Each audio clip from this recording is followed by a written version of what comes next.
Hi പ്രിയമുള്ള സുഹൃത്തുക്കളെ, ബംഗ്ലാദേശിൽ അറസ്റ്റിലായ ഹൈന്ദവ ആത്മീയ നേതാവും ഇസ്കോണിലെ സന്യാസിയുമായ ചിന്മയ് കൃഷ്ണദാസ് ബ്രഹ്മചാരിയുടെ ജാമ്യാപേക്ഷ തള്ളി ചിറ്റഗോഗ് മെട്രോപൊളിറ്റൻ മജിസ്ട്രേറ്റ് കോടതിയുടെ ഉത്തരവ്. ഇന്നലെയാണ് ചിന്മയ് കൃഷ്ണദാസിനെ ധാക്ക വിമാനത്താവളത്തിൽ നിന്നും പോലീസിന്റെ ഡിറ്റക്റ്റീവ് ബ്രാഞ്ച് അറസ്റ്റ് ചെയ്തത്. മതന്യൂനപക്ഷങ്ങളുടെ അവകാശങ്ങൾക്ക് വേണ്ടി ശക്തമായ പ്രതിഷേധങ്ങൾ അതുപോലെ അത്തരം പരിപാടികളൊക്കെ ഇദ്ദേഹത്തിന്റെ നേതൃത്വത്തിൽ നടത്തിയിരുന്നു. രാജ്യദ്രോഹ കുറ്റമടക്കം ചുമത്തിയായിരുന്നു ഇദ്ദേഹത്തിന്റെ അറസ്റ്റ് രേഖപ്പെടുത്തിയത്. രാജ്യദ്രോഹ കുറ്റം ശരിവെച്ചുകൊണ്ടാണ് കോടതി ജാമ്യാപേക്ഷ തള്ളിയത്. രാജ്യത്ത് ഹിന്ദുക്കൾ നേരിടുന്ന അതിക്രമങ്ങളും വിവേചനങ്ങളും വർദ്ധിച്ചു വരുന്നതിനെതിരെ രംഗപൂരിൽ നടന്ന റാലിയെ കഴിഞ്ഞ ദിവസം ചിന്മയ് കൃഷ്ണദാസ് അഭിസംബോധന ചെയ്ത് സംസാരിച്ചിരുന്നു. ഇതിന് പിന്നാലെയാണ് അദ്ദേഹത്തിന്റെ അറസ്റ്റ് രേഖപ്പെടുത്തുന്നത്.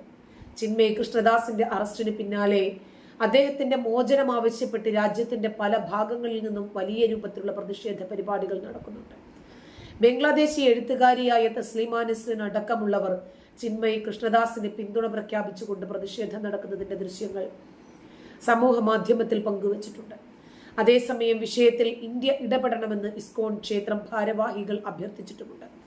ബംഗ്ലാദേശ് സർക്കാരിനോട് ചിന്മയ് കൃഷ്ണദാസിന്റെ മോചനത്തെക്കുറിച്ച് സംസാരിക്കണമെന്നാണ് ഇന്ത്യയോട് ഇവർ ആവശ്യപ്പെടുന്നത്. എന്നാൽ ബംഗ്ലാദേശിലെ പ്രമുഖ ഹിന്ദു നേതാവാണ്, അതുപോലെ ഇസ്കോണിന്റെ സന്യാസിയുമാണ് ചിന്മയ് കൃഷ്ണദാസ്. ഇദ്ദേഹത്തെ പ്രഭു എന്നാണ് ധാക്കക്കാർ വിളിക്കുന്നത്. ധാക്ക പോലീസ് അറസ്റ്റ് ചെയ്തതിൽ അതുകൊണ്ട് തന്നെയാണ് ജനങ്ങൾ ഏറെ പ്രതിഷേധിക്കുന്നത്. എന്നാൽ അതിനേക്കാൾ കൂടുതൽ ഇപ്പോൾ പ്രതികരിച്ചിരിക്കുകയാണ് ഇന്ത്യ. ചിന്മയ് പ്രഭുവിന് ജാമ്യം നിഷേധിച്ചത് ശരിയായില്ല എന്ന് വ്യക്തമാക്കിയ വിദേശകാര്യ മന്ത്രാലയം രാജ്യത്തെ ന്യൂനപക്ഷങ്ങളായ ഹിന്ദുക്കളുടെ സുരക്ഷ ഉറപ്പാക്കണമെന്നും ആവശ്യപ്പെട്ടു. ചിന്മയ് പ്രഭുവിന്റെ അറസ്റ്റിന് ശേഷം രാജ്യത്തെ ന്യൂനപക്ഷങ്ങളായ ഹിന്ദുക്കളുടെ സ്വത്തുക്കൾ കൊള്ളയടിക്കുന്നതും അവർക്കെതിരെ അക്രമം അഴിച്ചുവിടുന്നതും ശ്രദ്ധയിൽപ്പെട്ടിട്ടുണ്ട്. സമാധാനപരമായി പ്രതിഷേധിക്കുന്നവർക്കെതിരെ നടപടിയെടുക്കുകയാണ് ഇപ്പോൾ. ഇതവർക്ക് സ്വതന്ത്രമായി ജീവിക്കാനുള്ള സാഹചര്യങ്ങൾ ഇല്ലാതാക്കുന്നുണ്ട്. അവരുടെ സുരക്ഷിതത്വം ഉറപ്പാക്കണം. സമാധാനമായി ഒത്തുചേരാനുള്ള അവകാശം സംരക്ഷിക്കണമെന്നും ഇന്ത്യ ബംഗ്ലാദേശിനോട് ആവശ്യപ്പെട്ടു. തങ്ങൾ ആര്യന്മാരാണെന്നും ഈ മണ്ണിന്റെ യഥാർത്ഥ അവകാശികളാണെന്നും ഈ നാട് വിട്ട് എങ്ങും പോകില്ലെന്നും ചിന്മയ് കൃഷ്ണദാസ് കഴിഞ്ഞ ദിവസം പറഞ്ഞിരുന്നു. ഇത് ഇസ്ലാമിസ്റ്റുകളെ വല്ലാതെ വെകിളി പിടിപ്പിച്ചിരുന്നു. ഇതിന് പിന്നാലെയായിരുന്നു അദ്ദേഹത്തെ അറസ്റ്റ് ചെയ്തത്. അറസ്റ്റിന് പിന്നാലെ ബംഗ്ലാദേശിലെ വിവിധ ഇടങ്ങളിൽ വലിയ തോതിലുള്ള പ്രകടനങ്ങളും പ്രതിഷേധ പരിപാടികളും അരങ്ങേറുന്നുണ്ട്. രാജ്യദ്രോഹ കുറ്റമുൾപ്പെടെ ചുമത്തിയാണ് കൃഷ്ണദാസ് പ്രഭുവിനെതിരെ FIR രജിസ്റ്റർ ചെയ്തത്. ചിറ്റഗോങ്ങിൽ നടന്ന റാലിയിൽ ബംഗ്ലാദേശ് ദേശീയ പതാകയോട് അനാദരവ് കാണിച്ചു എന്നാരോപിച്ച് ഒക്ടോബറിൽ കൃഷ്ണദാസ് പ്രഭുവിനെ കസ്റ്റഡിയിലെടുത്തിരുന്നു. അറസ്റ്റ് ബംഗ്ലാദേശിലെയും വിദേശത്തെയും ഹിന്ദു സമൂഹങ്ങൾക്കിടയിൽ പ്രതിഷേധത്തിന് കാരണമായിട്ടുണ്ട്.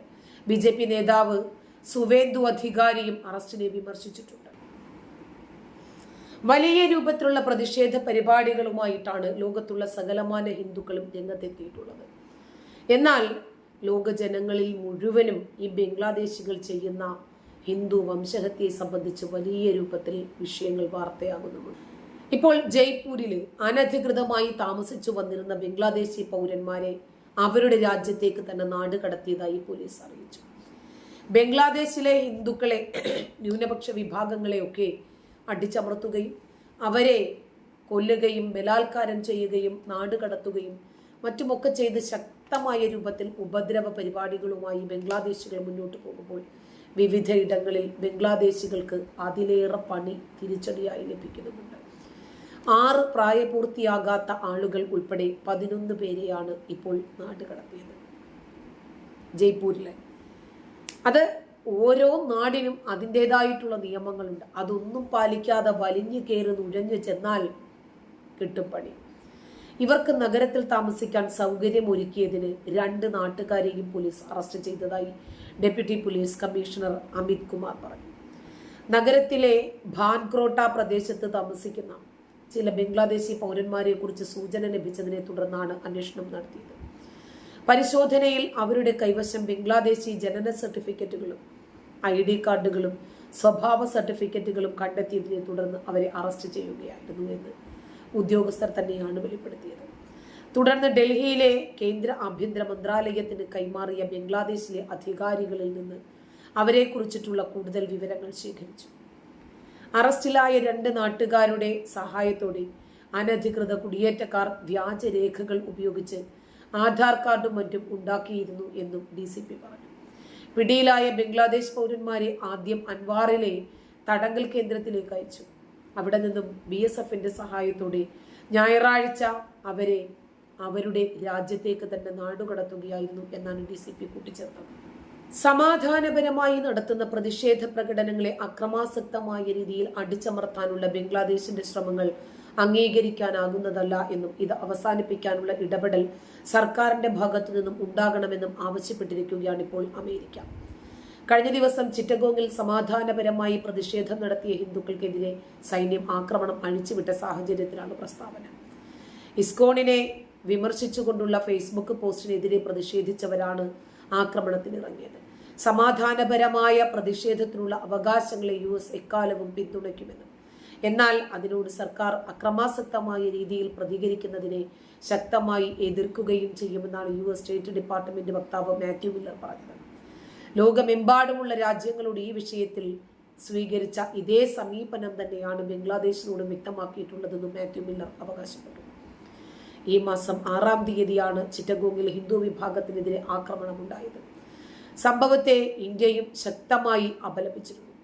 ഹിന്ദുക്കൾ ആക്രമിക്കപ്പെട്ടതിന് പുറമേ തന്നെയാണ് അവരുടെ സ്വത്തുവകകൾ കൊള്ളയടിക്കപ്പെടുകയും വ്യാപാര സ്ഥാപനങ്ങൾ നശിപ്പിക്കപ്പെടുകയും ചെയ്തതായി വിദേശകാര്യ മന്ത്രാലയം പുറത്തുവിട്ട പ്രസ്താവനയിൽ പറയുന്നത്. ഹിന്ദുമത സംഘടനകൾക്കെതിരെ വ്യാപകമായി വിദ്വേഷ പോസ്റ്റുകൾ പ്രചരിപ്പിക്കുന്നതിനെതിരെയും ഇന്ത്യ വിമർശനം ഉന്നയിച്ചു. ഇത്തരം തീവ്രവാദ ശക്തികൾക്കെതിരെ ശക്തമായി നടപടി സ്വീകരിക്കുമെന്നും ഹിന്ദു സമൂഹത്തിന്റെ സുരക്ഷ ഉറപ്പാക്കണമെന്നും ബംഗ്ലാദേശ് സർക്കാരിനോട് രൺധീർ ജയ്സ്വാൾ അഭ്യർത്ഥിച്ചു. ഇതേസമയം ബംഗ്ലാദേശിൽ ഹിന്ദു വിഭാഗത്തിനെതിരെ വീണ്ടും ഭീഷണികൾ വ്യാപകമാകുന്നതായി പരാതി ലഭിക്കുന്ന സാഹചര്യത്തിൽ ഇസ്കോൺ ഭീകര സംഘടനയാണെന്നും നിരോധിക്കണമെന്നും കാണിച്ച് ചില തീവ്ര ഗ്രൂപ്പുകൾ രംഗത്തു വരികയും ചെയ്തു. ഇസ്കോൺ ക്ഷേത്രങ്ങൾ തകർക്കുമെന്നും വിശ്വാസികളെ ആക്രമിക്കുമെന്നുമുള്ള വീഡിയോകളും വ്യാപകമായി പ്രചരിക്കുന്നുണ്ട്. വിശ്വാസികൾക്കെതിരെ ചില സംഘടനകൾ വധഭീഷണി മുഴക്കിയെന്നും ആരോപണമുണ്ട്. ബംഗ്ലാദേശ് ഭരണകൂടം ഔദ്യോഗിക പ്രതികരണം നടത്തിയിട്ടില്ല. നോബൽ ജേതാവ് മുഹമ്മദ് യൂനിസ് തലവനായിട്ടുള്ള ഇടക്കാല സർക്കാരിന് മേൽ ഇസ്കോൺ നിരോധിക്കാൻ ചില സംഘടനകൾ സമ്മർദ്ദം ചെലുത്തുന്നുണ്ട്. ബംഗ്ലാദേശ് പോലീസ് അടുത്തിടെ വാർത്താ സമ്മേളനത്തിനിടയിൽ ഇസ്കോണിനെ തീവ്രവാദ സംഘടന എന്ന് വിമർശിച്ചു. അത് വലിയ രൂപത്തിലുള്ള പ്രതിഷേധത്തിനിടയാക്കി. ബംഗ്ലാദേശിന്റെ ഭരണഘടനയിൽ നിന്ന് മതേതരത്വവും സോഷ്യലിസവും എടുത്ത് നീക്കം ചെയ്യണം എന്നാണ് അറ്റോർണി ജനറൽ മുഹമ്മദ് അസാസമാൻ പറഞ്ഞത്.